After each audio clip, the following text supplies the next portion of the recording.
সম্প্রতি আইসিসির সভাপতি নির্বাচিত হয়েছেন কেন্দ্রীয় স্বরাষ্ট্রমন্ত্রী অমিত শাহর ছেলে জয় শাহ।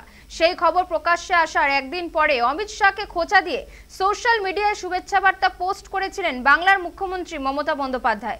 এবার তার পাল্টা শুভেচ্ছা বার্তা পোস্ট করলেন রাজ্যের বিরোধী দলনেতা শুভেন্দু অধিকারী। শুভেন্দুর নিশানায় মমতা দুই ভাই অজিত বন্দ্যোপাধ্যায় এবং বাবুন বন্দ্যোপাধ্যায়। এই নিয়ে সোশ্যাল মিডিয়ায় একটি পোস্টে রাজ্যের বিরোধী দলনেতা শুভেন্দু লেখেন, বাংলার ব্যর্থ মুখ্যমন্ত্রী, স্বরাষ্ট্রমন্ত্রী এবং স্বাস্থ্যমন্ত্রীকে অভিনন্দন।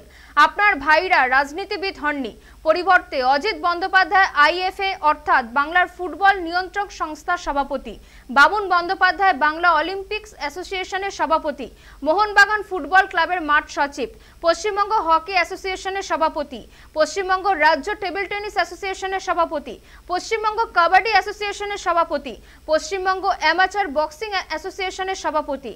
ক্রীড়া প্রশাসনের শীর্ষ স্তরের এই পোস্টগুলি পাওয়ার আকাঙ্ক্ষা অনেক রাজনীতিবিদদেরই থাকে।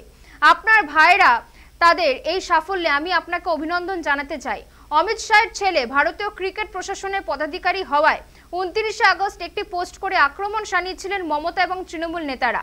আর এবার আইসিসির কনিষ্ঠতম সভাপতি হয়েছেন জয় শাহ, জানিয়ে অমিত শাহকে খোঁচা মেরে অভিনন্দন জানান মমতা বন্দ্যোপাধ্যায়।